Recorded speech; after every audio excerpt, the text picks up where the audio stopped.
Quand on pense à la famille royale britannique, la plupart des gens citent automatiquement les palais les plus célèbres. Buckingham Palace, le château de Windsor et peut-être Kensington Palace s'ils suivent l'actualité royale. Ces palais représentent l'image publique de la monarchie, les résidences les plus emblématiques, accessibles aux touristes et sous le regard du monde entier. Mais saviez-vous que derrière ces édifices si connus se cache bien plus ?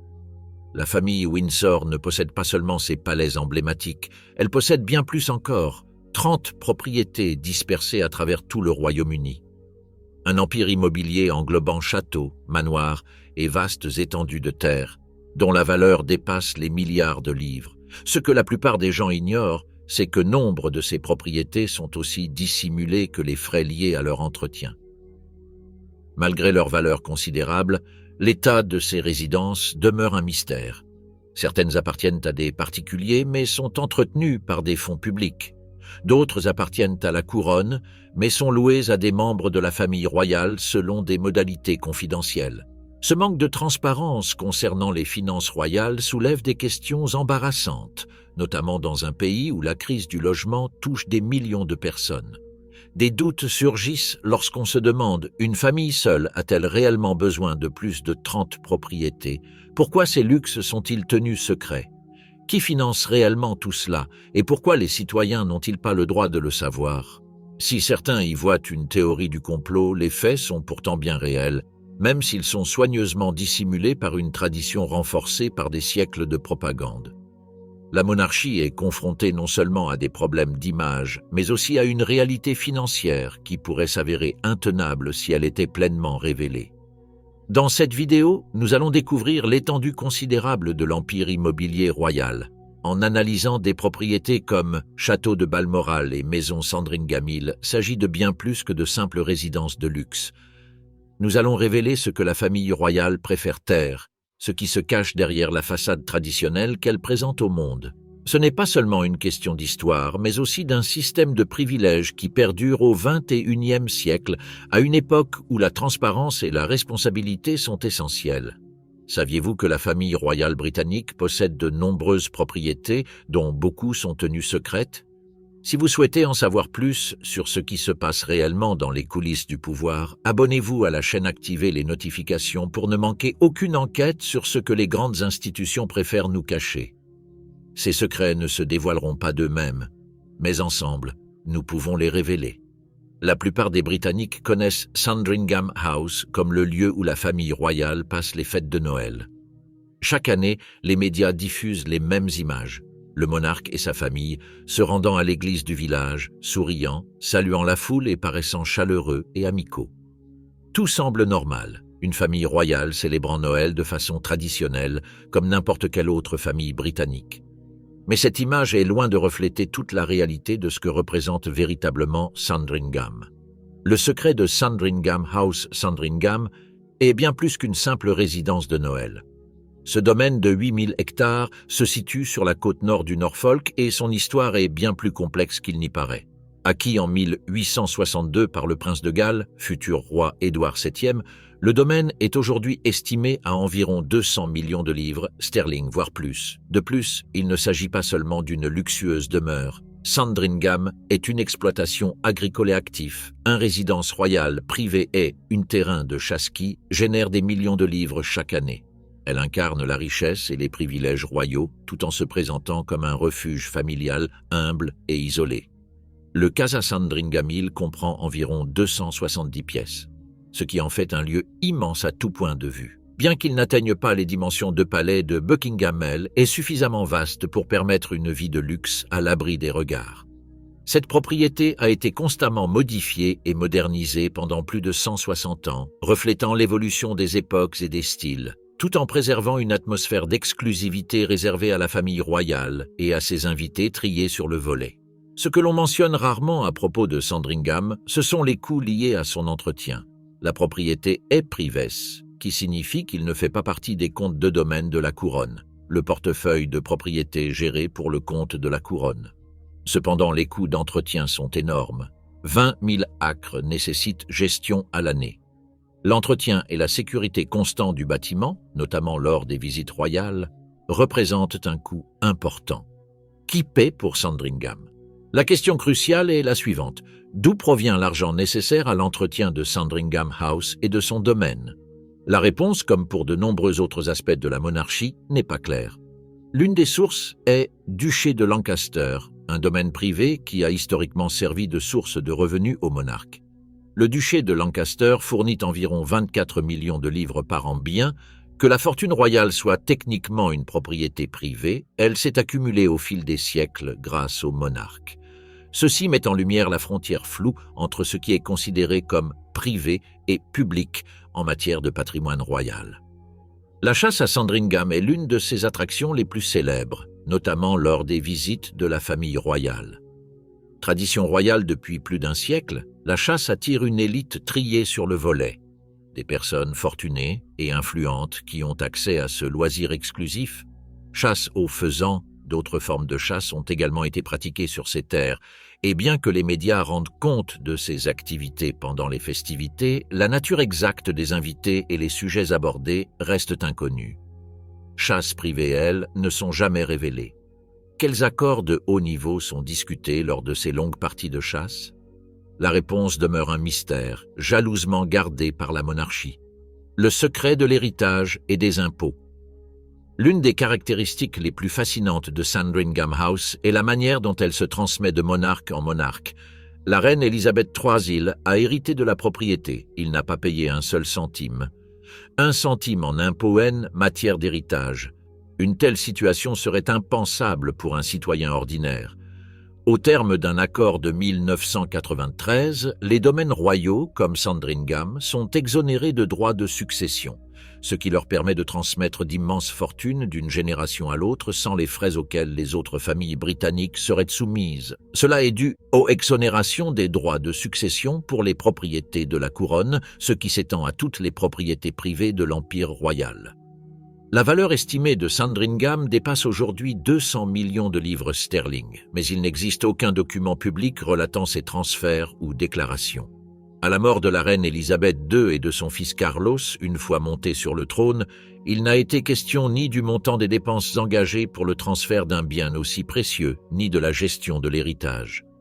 Image publique versus réalité privée.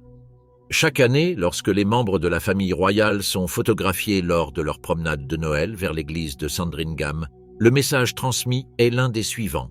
Famille normale profiter d'un Noël traditionnel, mais il s'agit en grande partie d'une illusion. Si Sandringham House est ouverte au public à certaines périodes, seule une petite partie du complexe est accessible aux touristes. L'étage inférieur du bâtiment principal et les jardins-cils sont disponibles pour des visites, mais seulement pendant les mois où la famille n'y réside pas.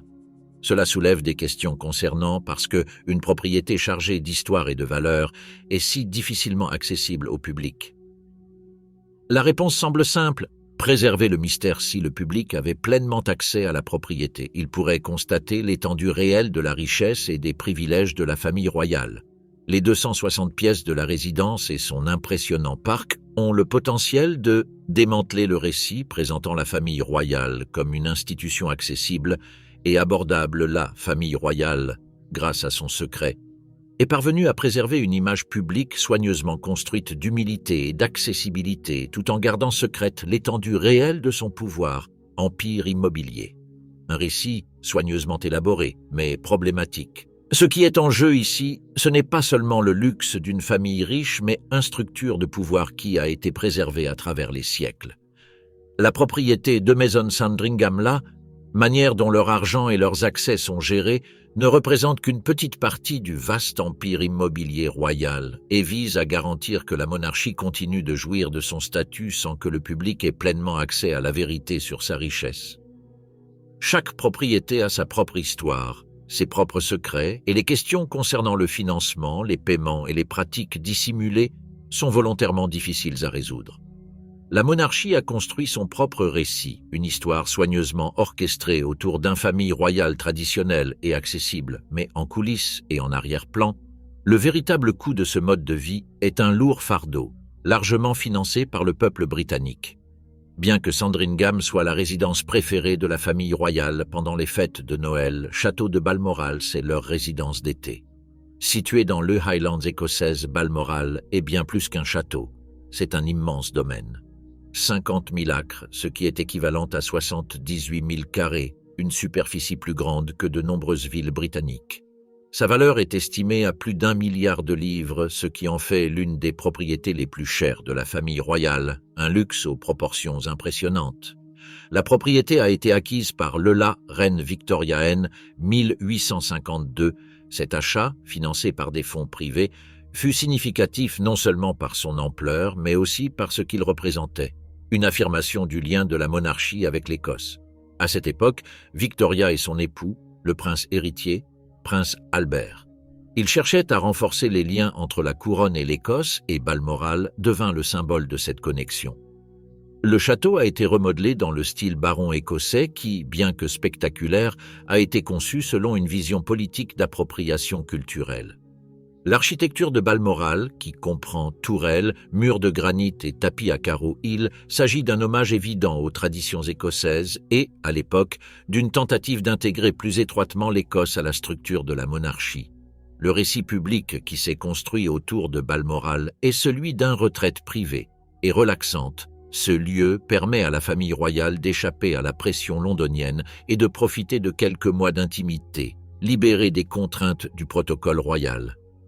Cependant, derrière cette image idyllique se cachent des détails importants concernant la gestion de la propriété, ses coûts et les défis logistiques qu'elle représente. Le coût d'entretien de Balmoral. Bien qu'il soit présenté comme une résidence privée, les coûts d'entretien à Balmoral sont importants. Le site emploie environ 50 employés à temps plein tout au long de l'année.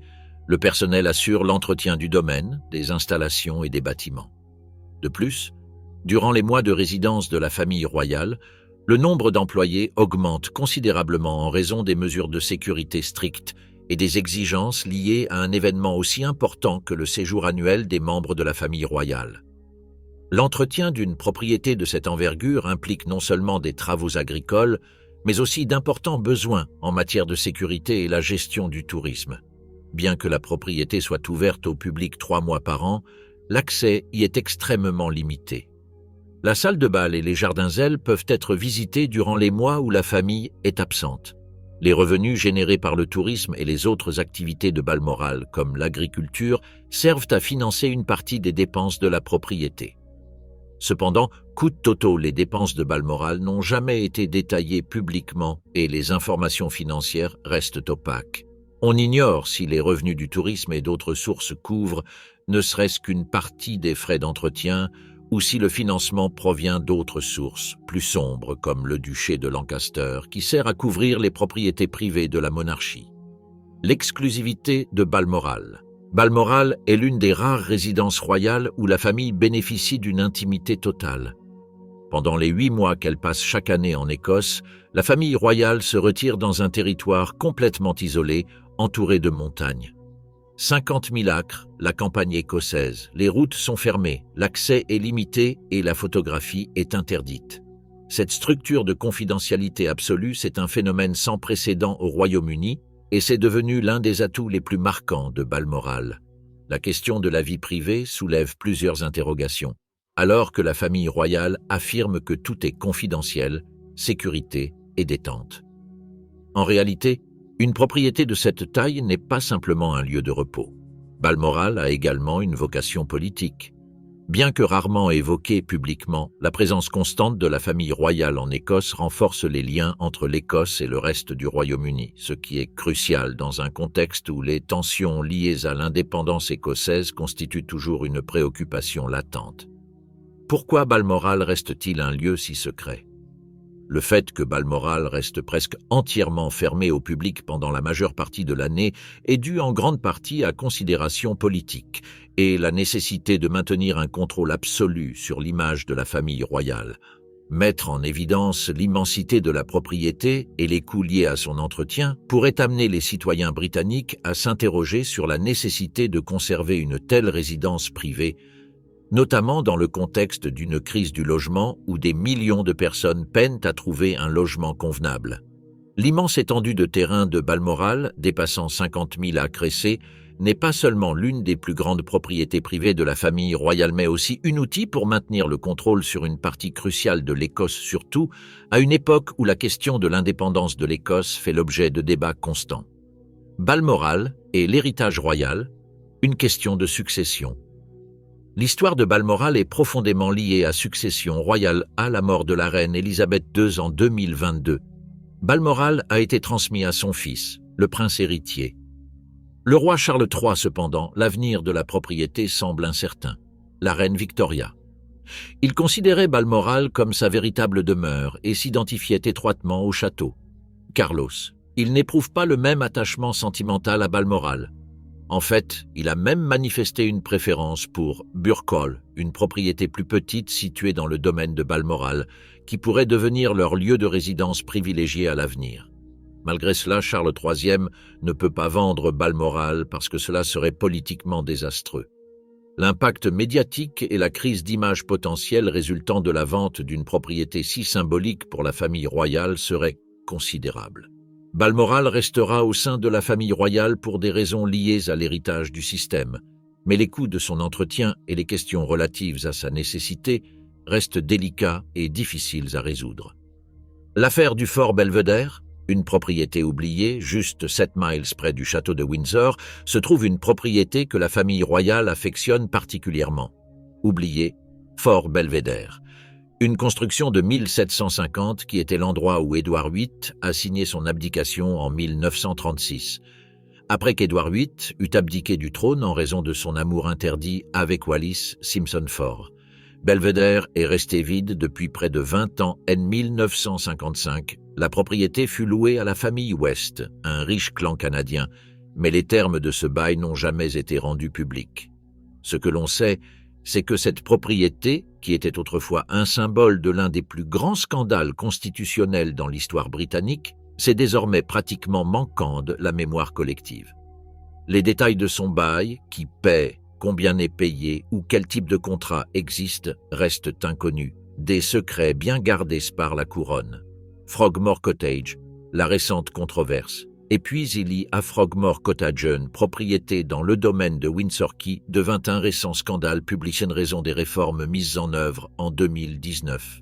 Harry et Meghan, qui faisaient encore partie de la famille royale active à cette époque, ont passé 2,4 millions de livres sterling des fonds publics pour la rénovation de Frogmore, une maison qui avait été divisée en plusieurs appartements pour le personnel. Le problème est survenu lorsque Harry et Meghan ont décidé de prendre du recul de ses obligations royales en 2020.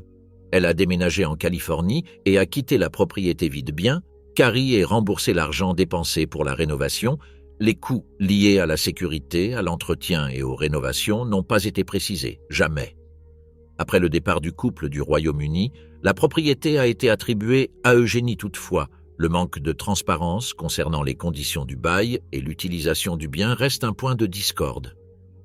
L'importance politique de l'immobilier. Prises ensemble, ces propriétés, de Sandringham à Balmoral, en passant par Fort Belvedere, Frogmore et bien d'autres, ne sont pas seulement des symboles de la richesse et des privilèges de la famille royale, mais ont également une valeur patrimoniale. Impact politique significatif la manière dont ces propriétés sont gérées.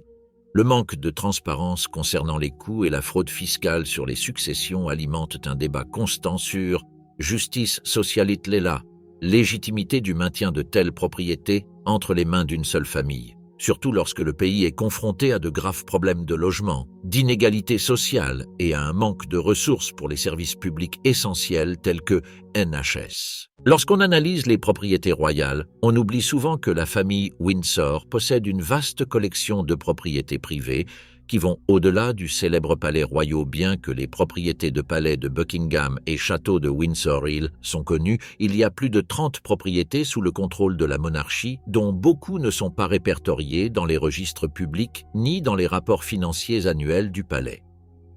Anmer Hall, parc de Bagshot.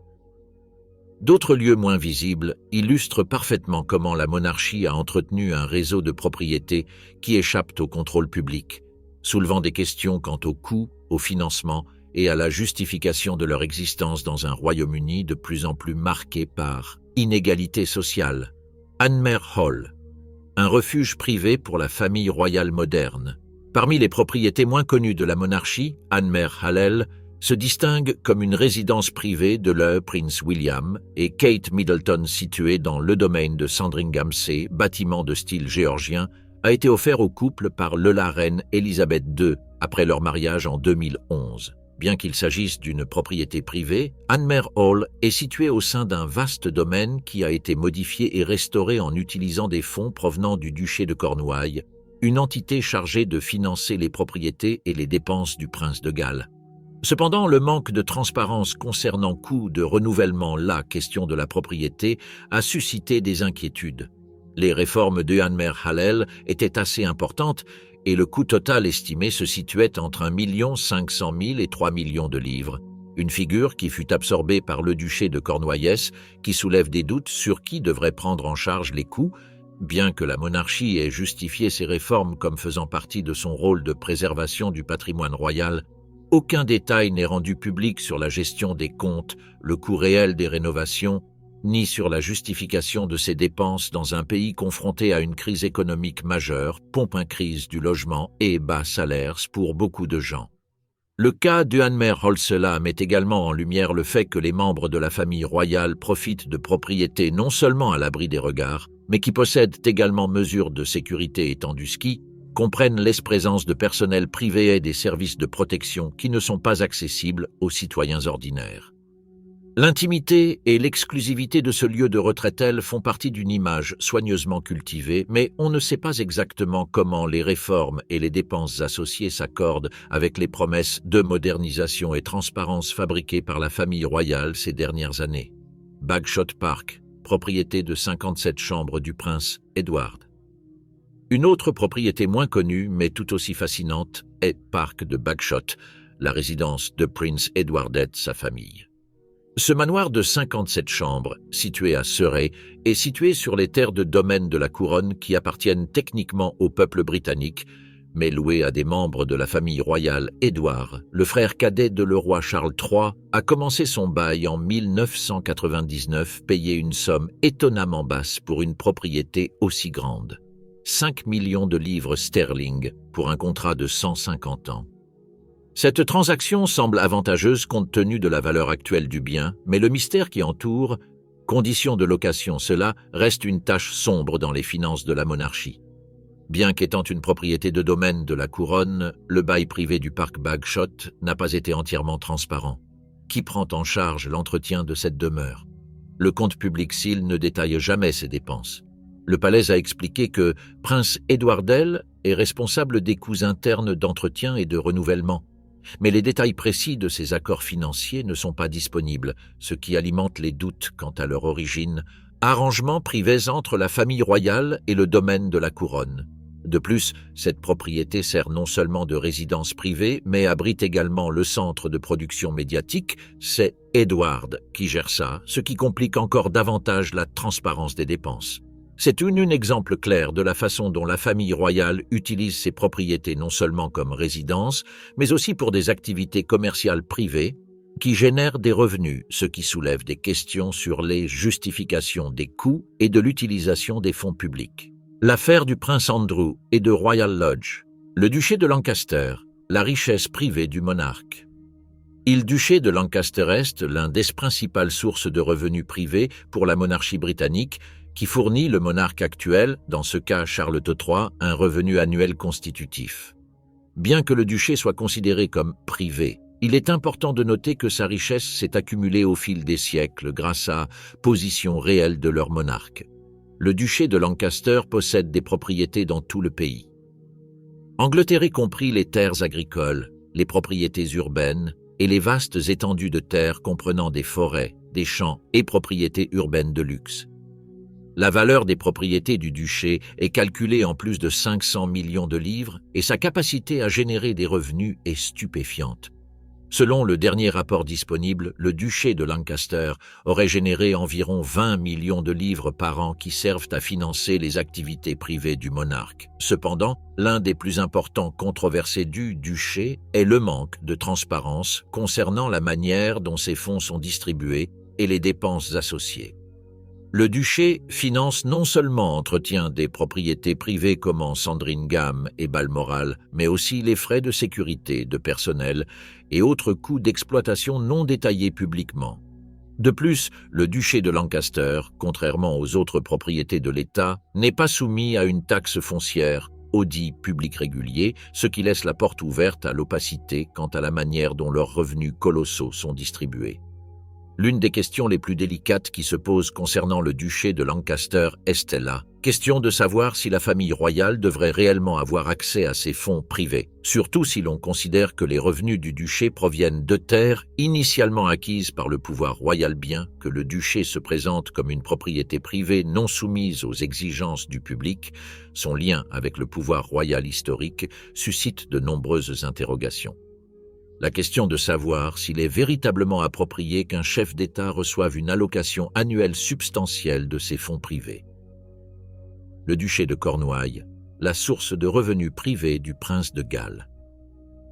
Le duché de Cornouailles-Sille s'agit d'un autre pilier financier crucial pour la famille royale, mais cette fois-ci, il est directement lié à la famille du prince de Galles. Ce duché procure depuis des générations un revenu privé à l'héritier du trône et constitue aujourd'hui la principale source de financement pour le prince William. Sa famille, lorsqu'il deviendra finalement ré contrairement au duché de Lancaster, qui appartient au monarque, le duché de Cornouailles est une propriété héritée du prince de Galles et liée à la figure de l'héritier du trône, quel que soit celui qui occupe cette fonction. La valeur totale du duché de Cornouailles estime que plus d'1 milliard de livres, avec un revenu annuel environ 20 millions de livres. Ces sommes sont gérées pour fournir revenus privés au prince, couvrant à la fois ses dépenses personnelles et officielles liées à ses fonctions publiques. Dans ce cas, les fonds ne servent pas seulement à sécurité et entretien des propriétés privées comme en Anmer, mais aussi pour financer les activités officielles de l'héritier du trône et leurs engagements publics. Le système qui permet du duché de Cornouailles, le programme qui finance les dépenses du prince de Galles, vise à garantir que cet héritier du trône maintienne un niveau de vie élevé sans avoir à dépendre de l'aide publique. Concession souveraine, le fonds public qui finance les dépenses officielles de la monarchie. Cependant, à l'instar du duché de Lancaster, manque de transparence. La gestion de ces fonds soulève de sérieuses questions quant à la légitimité. Dans un contexte d'inégalité sociale croissante, est-il juste que l'héritier du trône reçoive ces fonds sans avoir à en justifier l'utilisation? Le peuple britannique devrait-il avoir accès aux informations concernant la distribution et la gestion de ces fonds privés? L'un des aspects les plus problématiques des deux duchés est le fait que, malgré le fait qu'ils soient projets privés, l'origine des fonds provient de terres historiques dont beaucoup ont été acquis par acte de pouvoir de monarques passés. Cela signifie que les richesses historiques, la richesse accumulée grâce à ces duchés, n'est pas entièrement privée au sens conventionnel du terme. Elle résulte d'une monarchie héréditaire qui contrôle une quantité importante de biens inestimables qui ne sont soumis ni à l'impôt ni à la transparence publique. Le système successoral de la propriété et de l'évasion fiscale. L'un des principaux points de controverse concernant les propriétés de la famille royale est la manière dont ils évitent de payer des impôts, une pratique qui ne se limite pas au duché. Les propriétés royales le sont, exonérées d'impôts sur les successions. Cela permet de transmettre d'immenses richesses de génération en génération, sans contrepartie financière. Impôt sur les successions. Ce système de héritage sans impôt, cela a été rendu possible grâce à des accords spéciaux tels que les accords de 1993 qui stipulent que les propriétés de la couronne, y compris Balmoral et Sandringham Hills, ne sont pas soumis aux mêmes impôts que les citoyens ordinaires doivent payer sur leurs biens. Cet accord signifie que lorsque Charles III héritait Balmoral et Sandringham de sa mère, la reine Élisabeth II, il n'a pas eu à payer l'impôt sur les successions de 40% que tout autre citoyen aurait dû payer. Au lieu de payer cet impôt, les propriétés ont été transférées, exonérées d'impôt. De cela a suscité une vive controverse, notamment dans un pays où les citoyens ordinaires sont soumis à une réglementation fiscale stricte. Est-il juste qu'une famille royale héritée de propriétés valant plusieurs millions de dollars sans payer de droits de successionnaire, les citoyens britanniques doivent payer des impôts sur leurs propriétés? Le système fiscal qui permet à la monarchie éviter les droits de succession renforce encore l'inégalité entre les Windsor et le reste de la population. Dans un contexte où de nombreuses familles peinent à accéder à un logement abordable, le système de santé NHS fait face à une grave crise financière, l'exonération fiscale fait que les membres de la famille royale en bénéficient, est perçu par beaucoup comme un symbole de privilège qui n'a plus sa place dans la Grande-Bretagne moderne. Immobilier et pouvoir discrétionnaire fiscal. Un autre point clé qui souligne le manque de transparence est la gestion discrétionnaire des propriétés au sein des duchés, détail des transactions financières. Les liens entre les membres de la famille royale et les propriétés qu'ils contrôlent sont rarement divulgués au public. Que se passe-t-il lorsqu'un membre de la famille royale décide de vendre ou de louer un bien immobilier? Les termes de ces accords sont rarement rendus publics. Si la famille royale décide de louer un bien immobilier auprès d'un particulier, les conditions de ces accords sont rarement divulguées. Domaine de la couronnéa. Un membre de la famille qui paie le loyer et quel est le montant. Ces accords sont maintenus non-stop secret. Par exemple, Fort Belvedere, une propriété liée à le roi Édouard VIII, a été louée pendant des années à la famille West, mais les termes de ce bel aile n'ont jamais été rendus publics. Ce manque de transparence crée une lacune en information, ce qui alimente les spéculations quant au détournement de biens publics et de fonds privés. Le monde de l'immobilier est enveloppé d'une épaisse couche de secrets et opacité bien que les propriétés du domaine de la couronne soient, en théorie, sous contrôle public et génèrent des revenus pour le gouvernement, les propriétés privées de la famille royale, telles que Balmoral, Sandringham et Anne-Mère Halils, ne sont pas soumis au même niveau de contrôle public. En fait, beaucoup d'entre eux transactions immobilières, les contrats de la famille royale, tels que les baux conclus entre eux et avec des tiers, sont conservés dans Stop Secret Cella, permettent au Windsor d'opérer sans les restrictions auxquelles tout autre propriétaire foncier serait confronté. La gestion de ces propriétés privées ne se limite pas à une question de gestion immobilière, mais elle est aussi profondément liée à la stratégie fiscale utilisée par la monarchie pour éviter les droits de successionner d'autres taxes qui touchent la plupart des citoyens britanniques. Comme mentionné dans la section précédente, le accord de 1993 exempte les biens immobiliers de droits de succession lors de leur transmission d'une génération à l'autre. Cette exemption concerne notamment les propriétés valant plusieurs millions de dollars, telles que Sandringham et Balmoral, être transmis entre monarques sans qu'un seul centime d'impôt soit payé. L'absence de droit de succession sur les biens immobiliers contraste fortement avec la réalité de millions de Britanniques qui doivent payer des impôts sur les successions. Héritage et succession concernant les biens et actifs familiaux, en particulier lorsque les valeurs immobilières ces taxes augmentent avec le temps. Cela soulève une importante question morale. Pourquoi une famille royale devrait-elle être exemptée du paiement des taxes sur les propriétés historiques acquises il y a des siècles, alors que les citoyens ordinaires doivent supporter le fardeau de ces taxes? Le duché de Lancaster, la pierre angulaire de l'empire immobilier royal. Pour bien comprendre l'ampleur des revenus générés par l'immobilier, il est nécessaire d'examiner plus en détail comment le duché de Lancaster Hill sert à financer diverses activités privées et officielles de la famille royale. Ce duché est une entité privée sous le contrôle direct du monarque, ce qui signifie que les revenus générés par le duché n'ont pas à être révélés publiquement. On estime que le duché de Lancaster génère plus de 20 millions de livres par an grâce à ses vastes propriétés et à son important patrimoine foncier. L'État bénéficie d'une situation financière confortable. Cependant, le manque de transparence quant à la distribution de ces fonds suscite l'inquiétude des citoyens, car aucune information claire n'est disponible sur l'utilisation de ces revenus, ni sur le personnel embauché ou les coûts de fonctionnement. Bien que certains de ces fonds soient utilisés pour financer activités publiques, comme les voyages officiels ou les visites diplomatiques, une grande partie de l'argent est allouée à coûts privés, y compris l'entretien des propriétés privées, les frais de sécurité et salaires du personnel des résidences royales. De plus, le duché de Lancaster possède également des propriétés urbaines de luxe dans le centre de Londres et d'autres quartiers huppés, contribuant ainsi à l'accumulation de patrimoine privé pour le monarque, sans avoir besoin de justification publique. Le plus inquiétant dans tout cela, c'est que le duché de Lancaster est exempté d'audit public. Bien qu'appartenant à la monarchie, le domaine est géré de manière privée, sans obligation de divulguer des informations sur ses finances. Ceci permet à la famille royale de gérer d'importantes ressources financières sans aucune supervision extérieure. Le manque de transparence dans la gestion de ces fonds vise à maintenir mystère propos du origine de la richesse de la famille royale, ce qui conduit à la méfiance du public.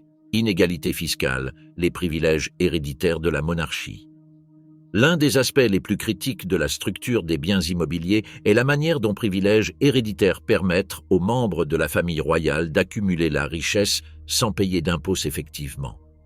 Comme mentionné précédemment, les propriétés de domaine de la couronnéette, le duché de Lancaster, sont exonérées d'impôts sur les successions grâce à accord de 1993, qui signifie que lorsque le monarque actuel, Charles III, des propriétés héritées d'une valeur de plusieurs millions de dollars telles que Balmoral, il n'a pas eu à payer l'impôt sur les successions de 40% que toute autre personne au Royaume-Uni devrait payer pour un bien immobilier de cette valeur. Ce système a généré un sentiment d'injustice parmi les Britanniques, en particulier ceux qui avaient du mal à acquérir leurs propres propriétés ou qui étaient confrontés à la taux d'imposition élevé concernant les successions. Pourquoi une famille possédant une telle fortune serait-elle exemptée de ces impôts alors que les citoyens ordinaires n'ont d'autre choix que de payer pour leurs biens ? Ce système d'exonération fiscale, profite non seulement à la famille royale, mais perpétue également une structure de patrimoine hérité que consolide le pouvoir économique entre les mains de quelques-uns, tandis que le reste de la population est confronté à une augmentation de ce pouvoir inégalité économique. Le pouvoir discrétionnaire dans les transactions immobilières, le bail de Fort Belvedere et autres baux. Les transactions immobilières au sein du domaine de la couronnite.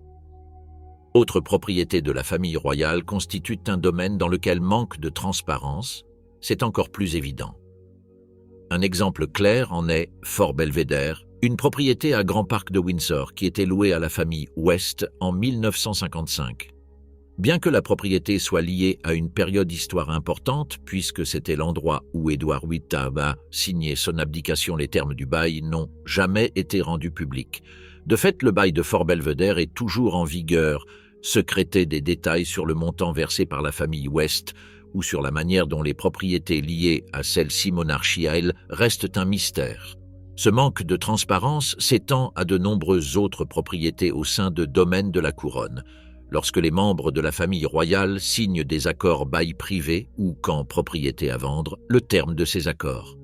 Elles sont rarement rendues publiques. Cela a donné lieu à de nombreuses spéculations à leur sujet.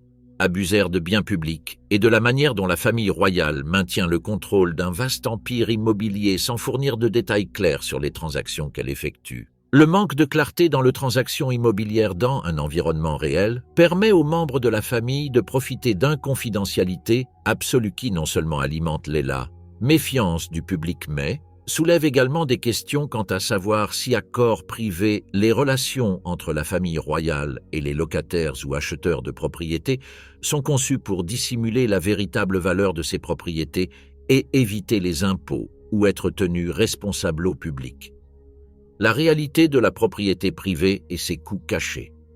Un point clé de tout ce système est la gestion de biens privés comme Anmer Hall, Parc de Bagshot, Highgrove et d'autres.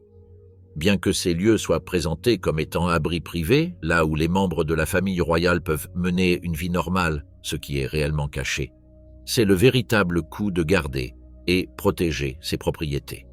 Entre le personnel de sécurité privée et l'entretien constant des jardins, des maisons et des terrains, les coûts sont énormes. Le public britannique n'a pas accès à des informations claires sur comment ces dépenses sont-elles financées. Les propriétés privées de la famille royale, qui ne sont pas incluses dans les comptes du domaine de la couronne ou de la subvention souveraine, sont détenues dans un niveau de secret C qui empêche tout audit externe. D'où proviennent les fonds nécessaires à l'entretien de ces propriétés ? Quel est le montant des dépenses publiques consacrées à la sécurité, à l'entretien et aux autres coûts associés ? Personne ne le sait, et c'est là la clé du système. L'exploitation de l'opacité, un système de privilèges héréditaires. L'utilisation de la propriété privée et l'opacité financière la famille royale reflètent un système dans lequel privilèges hérités demeure le principal moteur d'Erichessit, le PEUD, la monarchie. Les propriétés de la couronne, telles que Balmoral Sandringham, sont des symboles de ce empire hérité bien que la famille royale tente de projeter une image de modernité et sensibilisation des jeunes scènes réalité.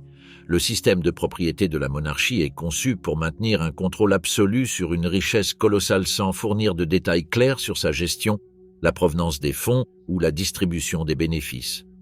Le système actuel de succession et évasion fiscale non, seulement elle perpétue les inégalités entre les Windsor et les citoyens ordinaires, mais elle crée également un vide de responsabilité publique qui rend réellement la responsabilité quant à l'utilisation de fonds publics et privés. La famille royale britannique demeure l'un des principaux acteurs politiques et économiques du Royaume-Uni, mais on aborde rarement les questions suivantes. Stratégies de contrôle qui permettent la monarchie garder et multiplier leur patrimoine transmis de génération en génération, sans jamais faire preuve d'une transparence totale envers le public. Tandis que famille royale, elle, se présente comme une institution moderne, adaptée à son époque. En réalité, son système de biens immobiliers, cela, dépend toujours d'un modèle de privilèges hérité, de manque de responsabilité et d'un réseau financier complexe qui est conçu pour dissimuler l'étendue réelle de leur richesse. Cette section examinera en détail la manière dont les ressources réelles sont gérées, le fonctionnement du système de propriété privée, et dû chez cela évite toute transparence et la question de ses implications pour la société britannique. L'empire immobilier royal, propriété fantôme. Bien que les propriétés les plus célèbres de la famille royale, telles que Palais de Buckingham, le château de Windsor, sont largement connus, les empires immobiliers, cela va bien au-delà de ces résidences. Le fait qu'il y en ait plus de 30 propriétés privées, les propriétés contrôlées par la famille Windsor, sont rarement mentionnées, et encore moins soumises à un examen public. Sandringham, Balmoral, Anmer Hall et Highgrove Sea ne sont pas seulement des symboles de richesse réelle, mais ils représentent aussi un système financier qui fonctionne presque dans l'ombre sans que le public ait accès aux détails financiers qui lui permettraient de comprendre son coût réel et son véritable impact. L'une des caractéristiques les plus remarquables de ces propriétés est la manière dont elles sont structurées sous diverses conditions. Entités privées. Le ducat et fiduciae sont des mécanismes juridiques qui permettent à la famille royale, pour contourner la transparence publique et éviter les impôts parallèlement, le public se retrouve avec l'image d'une famille royale moderne et accessible qui est censée œuvrer pour le bien-être de tous. Cependant, la réalité voici un autre. Contrôle des terres et des propriétés d'une valeur énorme, elles restent entre les mains de quelques-uns, et ces propriétés sont gérées de telle sorte que personne ne sait vraiment combien coûte leur entretien, ni d'où proviendront les fonds nécessaires. La structure complexe du duché de Lancaster et du duché de Cornouailles. La gestion des biens de la famille royale est largement assurée par ducat, le duché de Lancaster. Le duché de Cornouailles et ses entités contrôlent non seulement de vastes étendues de terres et des propriétés de luxe, mais sont également utilisés comme outils pour générer des revenus privés qui ne sont pas soumis à la surveillance publique. Cela permet aux membres de la famille royale de maintenir leur style de vie luxueux sans avoir à justifier chaque dépense, alors que le public n'a pas accès aux informations concernant les coûts d'entretien des propriétés privées telles que Balmoral Sandringham. Le duché de Lancaster appartient au monarque actuel, génère des revenus provenant de locations, vente de terrains et autres entreprises. Bien qu'il s'agisse d'une propriété privée, les fonds générés par le duché ne sont pas soumis à une obligation de ventilation publique, ce qui engendre un manque de transparence, responsabilité dans l'utilisation de ces revenus. Charles III. Tant que monarque actuel, il utilise ses revenus pour couvrir ses dépenses personnelles et officielles, mais le public n'a aucun moyen de vérifier si ces fonds sont utilisés à bon escient. Au lieu d'être soumis à des audits réguliers comme les autres actifs nationaux, le duché fonctionne comme une entité autonome avec un niveau d'opacité totale. D'autre part, duché de Cornouailles, sous le contrôle de Guillaume A, l'instar du futur roi, le duché remplit une fonction similaire. Il génère des revenus grâce à ses propriétés et utilise ses ressources pour financer les dépenses personnelles et officielles du prince de Galles. Bien que le duché fasse l'objet d'une surveillance accrue en raison de ses liens avec l'héritier du trône, il conserve néanmoins une certaine autonomie. Manque important de transparence sur la manière dont les fonds générés sont distribués et sur qui y a accès à la véritable ampleur de duché de Cornouailles 7, La manière dont ces ressources sont gérées reste un mystère, malgré son importance centrale dans le système financier de la famille royale. Transfert de propriété et effet de l'exonération fiscale. L'un des aspects les plus controversés de l'immobilier est l'exonération fiscale qu'ils apprécient au moment de transmettre votre patrimoine à la génération suivante, bien que des taxes soient appliquées au Royaume-Uni héritage, en ce qui concerne les propriétés de grande valeur. Les actifs de la famille royale sont exemptés de cette charge fiscale grâce à des accords comme le accord de 1993. La monarchie est exemptée du paiement des droits de succession sur les biens royaux, ce qui permet Charles III héritiers de propriétés telles que Balmoral et Sandringham Sands avoir à payer l'impôt sur les successions de 40% qui serait exigé de toute autre personne dans le pays. Ces privilèges fiscaux contribuent non seulement à l'accumulation de patrimoine générationnel, mais cela soulève également une question éthique à propos d'une inégalité dans le système fiscal britannique. Alors que les citoyens ordinaires doivent payer des impôts élevés sur les successions qui dépassent les limites établies, famille royale, vous pouvez transférer les biens immobiliers les plus précieux du pays sans aucune pénalité. Est-il juste que la famille royale bénéficie de ces avantages fiscaux alors qu'elle n'a pas à payer d'impôts?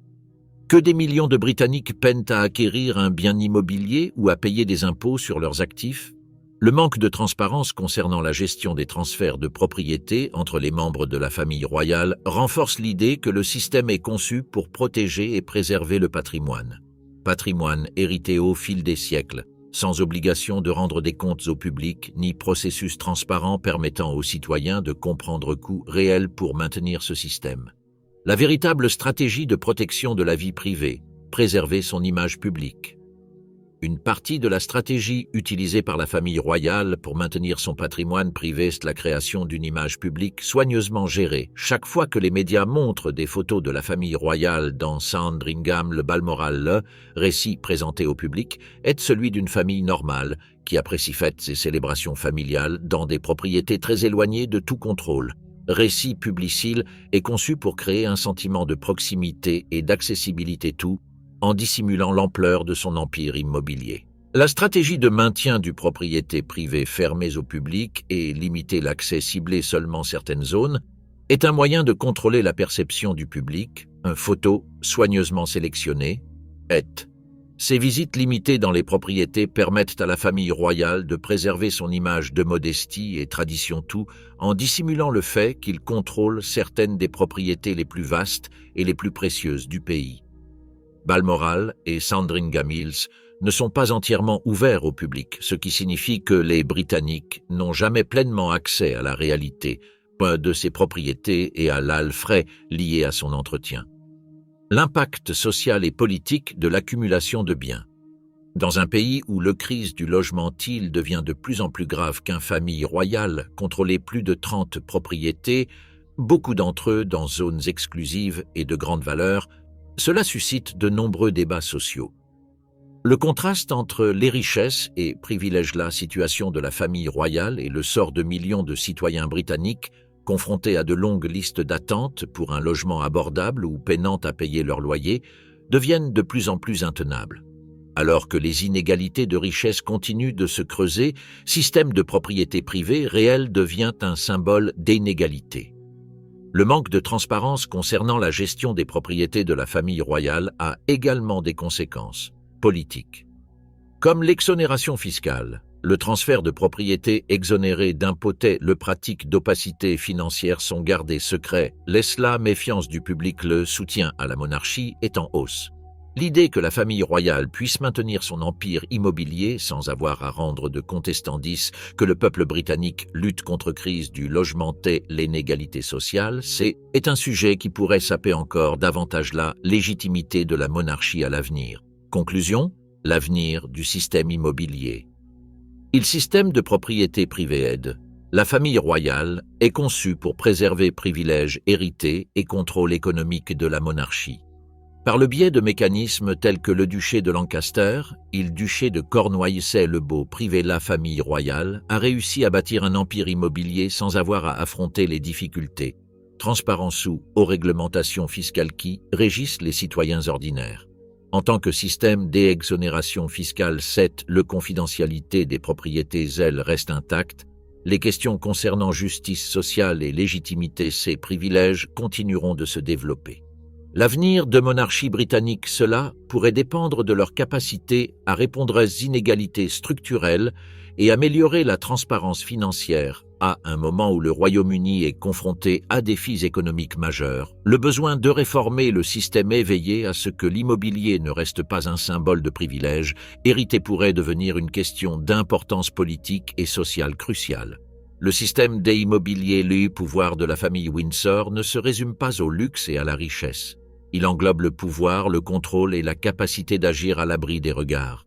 Tout au long de cette série, nous avons dévoilé comment, bien plus que cela, 30 propriétés sont réparties entre les membres de la famille royale, de Balmoral jusqu'à Sandringham, passant par le duché privé et autres biens immobiliers. Cependant, ce qui compte vraiment, ce n'est pas seulement la taille des propriétés, mais aussi la manière dont elles sont gérées et entretenues, sous une couche d'opacité qui empêche la société de connaître le coût réel de l'entretien d'un empire immobilier d'une telle ampleur. Dans un Royaume-Uni marqué par inégalité économique, là où des millions de citoyens peinent à accéder à un logement décent, l'existence d'un système aussi clairement structuré pour protéger et perpétuer le patrimoine hérité, la situation de la famille royale, semble de plus en plus intenable. Le manque de transparence à propos du revenu généré par le duché de Lancaster et le duché de Cornouailles, les autres propriétés privées ne font qu'exacerber ce sentiment que la famille royale y vit dans un monde à part, complètement déconnecté des réalités quotidiennes des Britanniques ordinaires. La structure qui maintient la famille royale au sommet de la pyramide de la richesse, n'est pas un accident.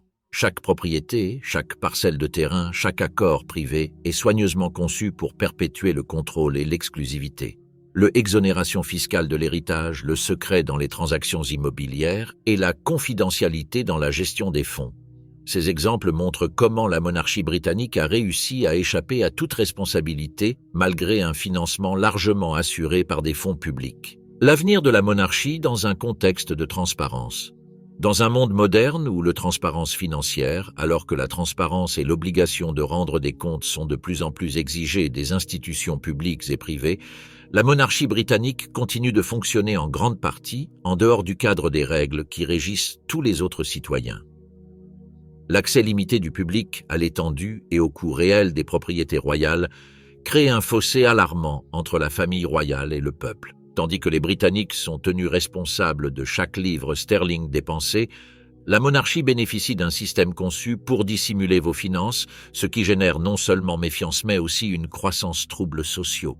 D'autre part, le fait que les propriétés privées de la famille royale, telles que Balmoral, Sandringham et Anmer Hall, ne pas ouvrir l'intégralité de ces espaces au public est une stratégie claire pour préserver leur image intacte.